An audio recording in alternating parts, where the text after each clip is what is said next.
जय हिंद मेरे प्यारे दोस्तों, स्वागत है आपका सृष्टि रिसर्च कोचिंग सेंटर के इस नए वीडियो में। मैं हूं आपका दोस्त। आज का टॉपिक वो जो बना रहा है ना छिलवा, उसको कहते हैं मकड़ा का जाल। जो मकड़ा का जाल होता है, ध्यान से सुनिएगा, उसमें पाई जाती हैं विटामिन के। अर्थात अगर कहीं आपका कटे तो तुरंत उसमें कौन सा उपयोग करें। अगर नहीं कुछ मिल रहा है, मलहम नहीं मिल रही है, तो परस्पर बहुत सारे मकड़ा के जालों को इकट्ठा करो और लेके परस्पर लगा लो, जिसके वजह से ब्लड का जो कैलकुलेशन यानी कि जो परस्पर स्रावर होगा वो रुक जाएगा, क्योंकि विटामिन के किसी भी ब्लड को थक्का बनाने में सहायक होता है। समझ रहे हैं ना। तो आज का टॉपिक है जीव विज्ञान, जो कि मोस्ट इम्पोर्टेंट है फॉर एनी एग्ज़ाम। चलिए तो बिना कुछ गवाए डायरेक्ट हम चलने वाले हैं जुबान पे। क्या पर? जुबान पे। तो कहा जाता है जो जुबान होता है, जुबान को लगाम दो, कहा जाता है ना। अच्छा, जुबान लिख रहे हैं, किसको लगाम दो? जुबान को लगाम दो। क्यों कहा जाता है जुबान को लगाम दो? कहा जाता है कि किससे, चलो, महाभारत का शुरू भी किससे हुआ था? महाभारत की शुरुआत भी जुबान से ही हुआ था। महाभारत का शुरुआत भी किससे हुआ था? जुबान से ही हुआ था। बड़ी बड़ी लड़ाइयाँ, बड़ी बड़ी युद्ध भी किससे लड़ी गई हैं? जुबान के कारण ही लड़ी गई हैं। क्योंकि जब द्रौपदी, ध्यान से सुनिएगा, जुबान का कितना बड़ा महाभारत हुआ। जब दुर्योधन परस्पर गया था युधिष्ठिर के घर, तो जब युधिष्ठिर के घर गया था तो वहाँ पे द्रौपदी थी, तो द्रौपदी थोड़ा से उनका वही मतलब मजाक बना दी, मजाक उड़ा दी। वह परस्पर जा रहे थे तो ऐसे महल का निर्माण किया गया था, चला ऐसा महल था जैसे ऐसा एहसास हो रहा था कि ये पानी ही है। वहाँ आगे क्या है? पानी है। जहाँ पे पानी था वहाँ पे तो पानी लग रहा था, और जहाँ पे पानी था, देखना, जहाँ पे पानी था वहाँ पे पानी नहीं लग रहा था। ऐसा एहसास हो रहा था कि वहाँ पे पानी नहीं है, और जहाँ पे पानी नहीं था ऐसा एहसास हो रहा था कि यहाँ पे पानी है। ठीक। तो दुर्योधन जब गए महल में प्रवेश किए तो वह देख के कन्फ्यूजन हो गए कि यार क्या बात है कि आगे पानी लगा गया है। तो वह थोड़ा से टप के चलने, मतलब टफे। जब टफे तो थी द्रौपदी उनको देख रही थी और थोड़ा से मुस्कुरा रही थी।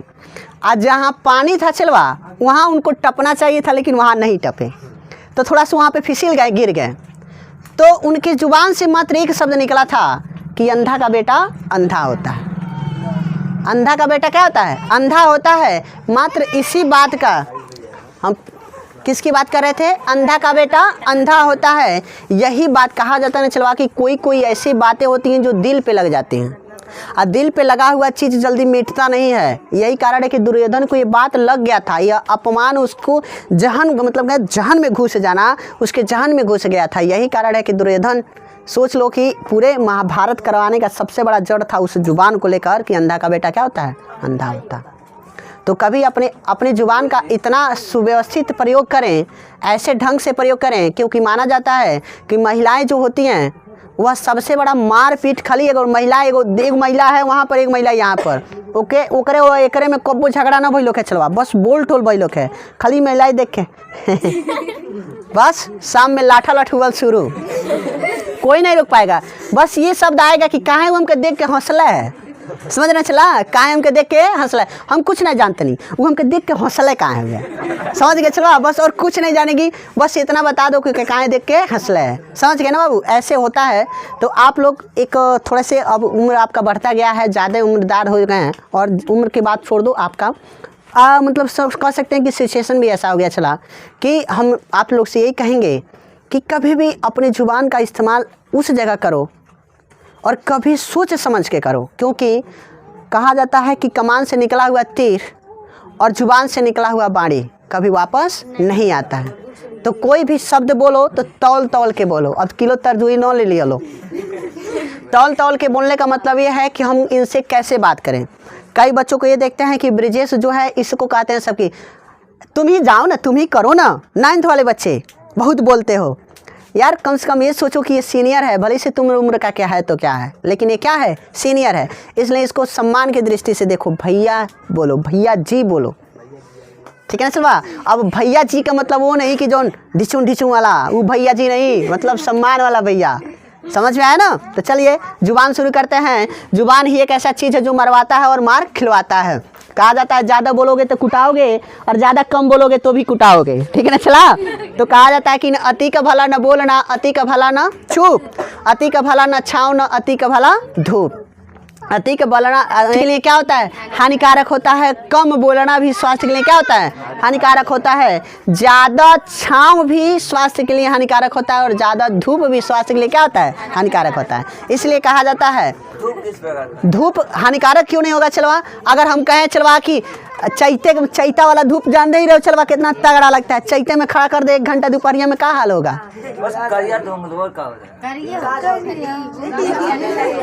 अरे गला तो डिहाइड्रेशन हो जाए, तुमको पता नहीं है, चक्कर होकर आके खींच एकदम ढाई हो जाएगा तुम्हारा, समझा?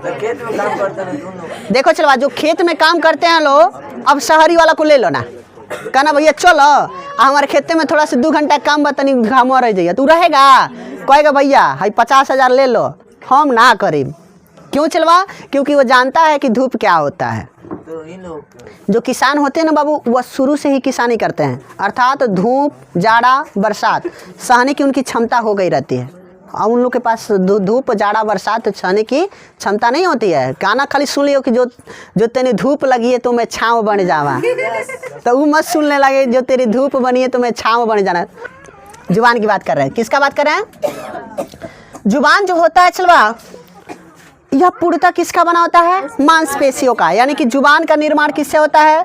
मांसपेशियों से, मांसपेशिया से। यानी कि जो मांसपेशियां होती हैं पूर्णतः किससे बनी होती है? यानी कि जो जुबान हमारा ये पूर्णतः बना होता है किससे बना होता है? मांसपेशियों से बना होता है। जुबान मतलब जीभ, यानी कि जो जीभ होते हैं किससे बने होते हैं? मांसपेशियों का बना होता है, जो कि कह सकते हैं कि यानी कि यह दांतों के बीच में रहता है। किसके बीच में रहता है? दांतों के बीच में रहता है। और फिर से इसमें याद रखना चाहते हैं तो एक शब्द याद रख लीजिएगा, यह बहुत ही ज़्यादा लचीला होता है। यह बहुत ही ज़्यादा क्या होता है? और इसमें एक नोटेड पॉइंट कर लीजिएगा, मोस्ट इम्पोर्टेंट है, यह किसी भी वाणी को बोलने में सहायक होता है। यह किसी भी वाणी को बोलने में क्या होता है? सहायक होता है। अरे होती है चाहे होता है यार, बात एक ही है, ठीक है ना। तो यह किसी भी वाणी को बोलने में क्या होती है? सहायक होती है, ठीक है ना। खुश उसके बाद से फिर से अगर जुबान के विषय में आप जानना चाहें तो कुछ और जान सकते हैं। जो जुबान होती हैं यह 2 प्रकार से देखने को मिलती हैं। जो मानव होता है इसका जुबान पीछे से क्या होता है? लॉक होता है। यानी कि अगर हम किसी जुबान का निर्माण करें तो ये क्या दिखाई दे रहा है? जुबान दिखाई दे। ये क्या है? जीभ है। क्या है? जीभ। यह पीछे से देख रहे हैं, लॉक है। यानी कि जो परस्पर बड़े जीव होते हैं, जो परस्पर जिनके पास हाथ पैर होता है, भले ही से वो जानवर ही क्यों ना हो, उनके पास भी हाथ पैर होता है। 4 मतलब 2 आगे 2 गो पीछे, तो इसलिए हम कह सकते हैं उनका भी हाथ पैर होगा, क्योंकि खजुआने वजन के कारण हाथों से करते हैं लोग। तो इसमें परस्पर क्या हो जाएगा? बानर भी, उनका भी, बकरी का भी पीछे से लॉक होता है। लेकिन कुछ ऐसे कीड़े मकोड़े होते हैं जिनका जुबान पीछे से लॉक न होकर बल्कि आगे से लॉक होता है। जैसे कि आप लोग गिरगिट उर्गिट देखे हैं, गिरगिट, सर्फ, ये सब जो गूंजर वूजर आप लोग देखे होंगे, मेढक भी देखे होंगे। यह परस्पर किससे लॉक होता है? आगे से लॉक होता है। आगे से लॉक और पीछे से लॉक मतलब क्या? इसका मतलब ये हुआ कि हम अपने जुबान को आवश्यकता से ज़्यादा फेंक नहीं सकते। इससे ज़्यादा फेंक पाएंगे? नहीं फेंक पाएंगे। लेकिन सांप को कहें तो फुर फुर फुर निकालता रहेगा। क्यों? क्योंकि यहाँ तक लेके यहाँ तक निकाल सकता है, क्योंकि आगे से लॉक होने के कारण पीछे पूरा खुला है और आगे ही ना लॉक है थोड़ा से, तो जो मन करे तब पीछे से पूरा जंग लगा मारी फुचुक, तो फुचुक इधर निकल जाएगा। यहाँ तक निकल सकता है। हम लोग का पीछे से लॉक है तो पीछे से कितना जंग लगाएंगे? पीछे से कितना जंग लगाएंगे? पीछे में पकड़ के बैठा है, समझ रहे ना। यही कारण है कि हम अपने जुबान को ज़्यादा नहीं निकाल सकते हैं। लेकिन सर्प और फोग में वो अपने जुबान को क्या कर सकते हैं? आगे निकाल सकते हैं। अगर जुबान का हम वर्ग करें, यानी कि जुबान को परस्पर हम अध्ययन करें, तो एक सामने वाला जो हिस्सा दिखाई दे रहा है, ये वाला जो हिस्सा दिखाई दे रहा है, यह परस्पर किसको बताने का कार्य करता है? देखिएगा, इस पे आप लोग कभी आईना के सामने जाइएगा, ऐसे करके देखिएगा, उसमें कुछ ऐसे रेखाएं बारीकी दिखाने को मिलता होगा। देखे हैं? इसी को हम क्या कहते हैं? Very good. इसको कहते हैं स्वाद कणिका। क्या कहेंगे? स्वाद कणिका। समझ रहे हैं? इसका क्या नाम होगा? स्वाद कणिका। या कणिका है, स्वाद कणिका है, परस्पर स्वाद को चखने का कार्य करता है, यानी कि स्वाद को इसी से अनुभव होता है। समझ रहे हैं? कुछ कुछ ऐसे कुत्ते मतलब जानवर आप लोग देखिएगा जो परस्पर पानी को उठा के नहीं पीते होंगे, उनका जो जुबान होता होगा, उनकी जुबान पे स्वाद कणिकाओं की संख्या बड़ी बड़ी होती होंगी। परस्पर वो पानी लपू लपू नहीं करके पी लेते हैं सब, ऐसे ऐसे कैसे पी लेते हैं सब चला, क्योंकि उनकी जो जुबान होते हैं थोड़े से कटीले टाइप होते हैं, वो परस्पर ऐसे मुंह में करेंगे तो कुछ पानियाँ उसमें परस्पर मतलब रुक जाती हैं, वो परस्पर अनुभव कर लेते हैं, लोग सोख लेते हैं सब, ऐसे समझ लो। वह हम लोग के जैसे पानी नहीं पीते हैं लोग, अगर हम लोग के जैसे उन लोग को पानी भी पिलाएगा ना तो नहीं पी पाएंगे। समझ रहे हो? वो परस्पर कैसे पानी पिएंगे, जुबान निकाल कर उसमें डालकर फिर से निकालेंगे, फिर से डालेंगे, फिर से डालेंगे, ऐसे थोड़ा थोड़ा पानी का अनुभव वो करेंगे। एक बैग हम लोग को जैसे अगर दही तरह नियर पिया दिया तो नहीं पिएंगे। तो है सब क्या दिखाई दे रहे हैं बाबू, ये वाला सब क्या दिखाई दे रहा है, स्वाद कणिकाएं। ये अगर इसी की संख्या बढ़ जाती है, अगर इस पर परस्पर किसी भी प्रकार का इन्फेक्शन या विटामिन B1 की कमी हो जाती है या विटामिन B2 की कमी हो जाती है हमारे शरीर में, तो ओला ओला नहीं सुने लोग मुहासा इतनी क्या कहते हैं, नीनाव उनाव निकल रहा है, परस्पर गड्ढा गड्ढा दिखाई देता है, उसी की कमी के कारण होता है। तो इसके कमी के कारण किसका रोग होता है, तो परस्पर हम कह सकते हैं इसमें नीनाव भी होता है, उसी को हम भाषा में नीनाव कहते हैं, जिसको मुँह में छाला पड़ना आप कहते हैं। तो आगे वाला किसका स्वाद बताता है, तो आगे वाला मीठा का स्वाद बताता है। किसका, मीठा का है। जो यहाँ से देखिएगा ये जो पीछे वाला हिस्सा दिखाई दे रहा है, ये वाला हिस्सा यह परस्पर किसका बताता है, तो कड़वा का हिस्सा, यानी कि जो कड़वा होता है, जो कड़वा हम दवा ववा खाते हैं तो आगे रख लेते हैं तो हमको अनुभव नहीं होता है, लेकिन अगर पीछे वही चा जाता है तो हमको अनुभव लगता है, जीवा गिनगिना जाता है। कभी कभी नमक, कभी कभी आप नीम का पत्ता खाएंगे तो आपको एहसास होगा, आगे कितनों भी कुछ लोगे कोई फर्क नहीं पड़ेगा, लेकिन उसको घोटने के लिए परस्पर उसके साथ पानी पीना ही पड़ेगा, नहीं तो गलगल गलगल मार दोगे। समझ रहे चला नहीं चला, कूचने पर अगर एक तरफ कूच रहे हो ना तो उतना एहसास नहीं होगा, लेकिन अगर यही पूरा मुंह में चला चला के कूच रहे हो तो इसकी सलाइवा तो अंदर जाएंगी ना, तो वही सलाइवा कहाँ पहुंच जाएंगी, लास्ट वाले हिस्से पे, कड़वे वाले हिस्से पे, और तुमको अनुभव लगेगी बाप करके सब निकाल देगा। समझ रहे हो ना। और उसी तरह से यहाँ पर देखिएगा, यहाँ पर और यहाँ पर ये वाला बीच वाला हिस्सा दिखाई दे रहा है आप लोग को, ये बीच वाला हिस्सा दिखाई दे रहा है ना, तो ये वाला होता है परस्पर खट्टा का, किसका, खट्टा का अनुभव कराता है, और ये वाला भी हिस्सा किसका अनुभव कराता है, मीठा का अनुभव कराता है। किसका, मीठा का। आप एक बात ध्यान रखिएगा, ये बीच वाला हिस्सा जितने भी हैं, ये बीच वाला हिस्सा आपको दिखाई दे रहा है, ये बीच वाला हिस्सा है, या किसी भी प्रकार के किसी वस्तु का अनुभव नहीं करते हैं। यहाँ पर बस स्लाइवा होती है, लारें होती हैं, जो परस्पर भोजन में लार को मिलाने का कार्य करती हैं। भोजन में किसको मिलाने का कार्य करती हैं, लार को, यानी कि जो लार होता है, जो लार है, बीच वाला हिस्सा दिखाई दे रहा है, यहाँ पे लार होती हैं, यह परस्पर भोजन में मिलती हैं, जो कि भोजन में मिलने की वजह से वह एंजाइम का काम करती है, वो पाचन का क्रिया करती हैं। किसका कार्य क्रिया करती हैं, पाचन का। यही कहा जाता है, बुजुर्ग लोग आपसे अगर जरूर मिलते होंगे तो जरूर एक शब्द कहते होंगे कि बाबू खाना खाते रहो तो मिला मिला के खा, मतलब थोड़ा सा लेट धीरे धीरे खाओ, लेकिन मिचकार मिचकार मिचकार मिचकार खाओ। क्यों? क्योंकि उसमें जितना भी लार है भोजन में पूर्णतः मिल जाए, जिसकी वजह से तुमको एक बीमारी होती है एसिडिटी, गैस का बनना, गैस नहीं बनेगा। जितने तुम्हारे भोजन में स्लाइवा यानी कि लार मिला रहेगा, उतनी ही तेजी से पाचन की क्रिया होंगी। समझे लो। इसलिए आप लोग से कहा जाता है कि आप कभी भी भोजन करें तो भोजन को अस्थायी रूप से करें, लेकिन मिचकार मिचकार के करें। है समझ में? चलिए, उससे के बाद से बीच वाला हिस्सा किस काम आती है, तो स्वाद नहीं, ये बीच वाला हिस्सा, इसमें किसी भी प्रकार का कोई स्वाद नहीं होता है। कणिकाएं तो होती हैं लेकिन स्वाद कणिकाएं नहीं होती हैं। यह परस्पर लार में भोजन को मिलाने का कार्य करता है। एक शब्द और यहाँ पे नोटेड पॉइंट कीजिएगा कि आप लोग हमेशा सुनते हैं हमको तीखा लगा है। क्या लगा है? तीखा, यानी कि करते हैं लोग ना। यह तीखा जो होता है किसी प्रकार का कोई स्वाद नहीं होता है, यानी कि कह सकते हैं जो तीखा होता है स्वाद नहीं होता है, स्वाद नहीं होता है। समझ रहे हैं बाबू? यह किसी भी प्रकार का कोई स्वाद नहीं होता है, बस हमारे मांसपेशियों का एक जलन होता है। मांसपेशियों का क्या होता है, जलन होता है। यानी कि जो हमारी मांसपेशियां होती हैं परस्पर जलती हैं, जो हमारी मांसपेशियां होती हैं परस्पर क्या होती हैं, जलती हैं। तो हमको ऐसा एहसास होता है कि हमको तीखा लगा है। तो इसको दूर करने के लिए परस्पर व्यक्तियों को जिनको ज़्यादा तीखा लगा रहता है उनको उसको दूर करने के लिए उनको ठंडा पानी दिया जाता है। कौन सा पानी, ठंडा पानी दिया जाता है। ठंडा पानी की वजह से उनका जो तीखापन होता है कुछ मात्रा में शांत हो जाता है। किसी को बदला लेना हो तो उसको तीखा भोजन खिला के उसी में गर्म पानी दे देना।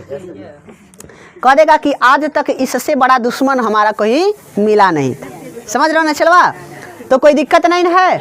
क्या आपको जुबान समझ में आ गया? उससे के बाद से देखिएगा, अब इसी में हम सोच रहे हैं कि जुबान के साथ योला पढ़ा दे, कल से पाचन तंत्र चलेगा आप लोग का। तो सुनिएगा, हमारे अंदर इस मुंह बाइएगा, थुथुर सामने कर लीजिएगा और आईना में देखिएगा। आ करके तो अंदर एक ऐसे लटका हुआ हिस्सा दिखाई देगा। समझ रहे हैं ना?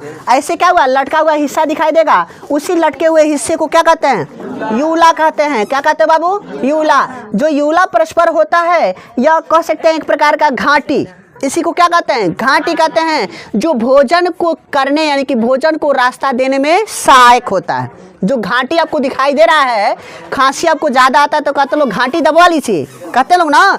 तो क्यों होता है, क्योंकि जो घाटी अगर बढ़ जाती है यानी कि यूला का जो संख्या अगर अपने आप बढ़ती है तो हमारे परस्पर जो जीभ है, जुबान है, उस पर टकराती रहती हैं, रगड़ाती रहती हैं। और रगड़ाने से ऐसा एहसास होता है कि हमारा गला खसखसा रहा है और भाई भाई करना शुरू कर देते हैं। समझ रहे हैं ना? तो यूला का कार्य क्या है, यूला का कार्य होता है हमारे शरीर में भोजन को ग्रास यानी कि कह सकते हैं ग्रास नली में भोजन को पहुंचाने का कार्य करता है, यानी कि भोजन को रास्ता देने का कार्य करता है। यूला एक ऐसा चीज है जो कि अगर कहा जाए तो यूला कभी कभी विदेशों में एक शब्द देखने को मिलता है तलाक। तो यूला विदेशों में तलाक का भी कारण बनता है, क्योंकि विदेशों में एक कानून पारित है कि यदि आपका पत्नी या पति परस्पर घर्राटा का नारा ले रहा है तो वो उसका कौन सी बीमारी है, यूला का बढ़ गया है। अतः आप चाहें तो उसको डिवोर्स दे सकते हैं या नहीं दे सकते हैं, ठीक है ना। लेकिन भारत में खर्राटा एक हंसी पात्र में देखा जाता है, अर्थात इसको मजाक में ले लिया जाता है कि वह बंदा एकदम सो रहा है कुंभकर्ण की भांति। समझ रहे हैं ना? इसलिए कुंभकर्ण ऐसे सोता था, मारता था घर घर। आप हाँ नहीं बाला नहीं था चलवा, 6 महीना सोता रहता था। तो बड़ा तो अपने आप हो जाएगा ना। देखो, जिस व्यक्ति को जितना गहरी नींद लगती है उसका यूला उतना ही बड़ा होता है। हाँ, वह कैसे हो जाता है, यूला परस्पर देखिएगा, यूला परस्पर घर्राटे की आवाज़ क्यों आती है, खर्राटे की आवाज़ क्यों आती है, यूला परस्पर क्या होता है, ढीला हो जाता है। तो जो हम डायफ्राम के माध्यम से यानी कि जो सांस लेते हैं, छोड़े हैं तो छोड़ रहे थे, एक बैग नहीं निकल रहा है। तो वह जब यूला ढीला पड़ जाता है तो इधर से ऑक्सीजन परस्पर यानी कि जो इधर से सांस हम छोड़ते हैं तो यह हमारे परस्पर तालू पर, किस पर, तालू पर ऐसे आके लड़ता जाता है।